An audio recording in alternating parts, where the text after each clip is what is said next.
Нэгдүгээр хорооллын арын дэнжид ирсэн байна. За энэ засмал зам даваа 2 айлын өмчлсөн газар орж ирсэн байна. За газар нь болохоор яг засмал замын хажуу хашаа. Хоошоо бол содон хорооллын араар явж байгаа 6 игнэт зам бол энэ хойтолд 200 м зайд байрлаж байгаа.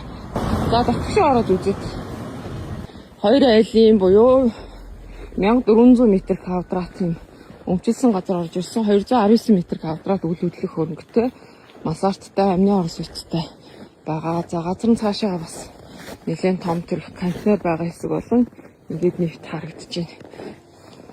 За газрын хувьд гэх юм бол ийм том цэлгэр том тал байна. За тус газар нь болохоор нэгдүгээр хорооллын арын дэнж дээр байрлаж байгаа. Тэгээд засамлын хажууд тэгэнгүүт одоо нэгдүгээр хорооллын арын орон суу 9 давхар орон сууцнууд маань яг энэ хашаанаас ингээ харагдаж байна.